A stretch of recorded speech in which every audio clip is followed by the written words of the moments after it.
આજે વાત કરીએ મધમાખી વિશે. સમગ્ર વિશ્વમાં લગભગ 20,000 કરતા પણ વધારે મધમાખીની વિવિધ પ્રજાતિઓ જોવા મળે છે. પરંતુ જ્યારે આપણામાંથી મોટાભાગના લોકો મધમાખી વિશે વિચારીએ ત્યારે એક જ વસ્તુ યાદ આવતી હોય કે ડંખ મારનારું ઝેરી જીવજંતુ. મધમાખી વિશે વધારે વાત કરીએ તો સૌથી નાની માખી 2 mm ની અને સૌથી મોટી તેનાથી 20 ગણી મોટી એટલે કે 40 mm ની એપિસ ડોર્સેટા માખી જોવા મળે છે. એપિસ ડોર્સેટા માખીને આપણે સૌરાષ્ટ્રમાં ઝેરી માખી તરીકે ઓળખીએ છીએ. મધમાખી એ ખાલી ડંખ મારનારી નથી પરંતુ મનુષ્ય જીવન માટે ખૂબ જ ઉપયોગી છે.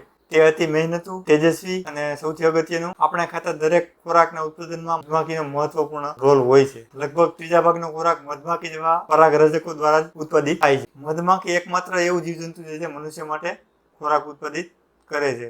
તેવી જ રીતે મધ પણ એક એવો ખોરાક છે જે જીવન ટકાવી રાખવા માટે તમામ ઘટકો તેમાંથી મળી રહે છે. મનુષ્યની જેમ મધમાખીનું પણ એક સામાજિક જીવન છે. તે સમૂહમાં રહે છે અને પોતાની કોલોનીનું એકબીજાની મદદથી નિર્માણ કરે છે. તો મધ અને મધમાખી વિશે આવી રસપ્રદ વાતો જાણવા અને ફોલો કરો અને આ વિડીયોને વધુમાં વધુ શેર કરો. Thank you. તો ચાલો મળીએ નેક્સ્ટ વિડીયોમાં.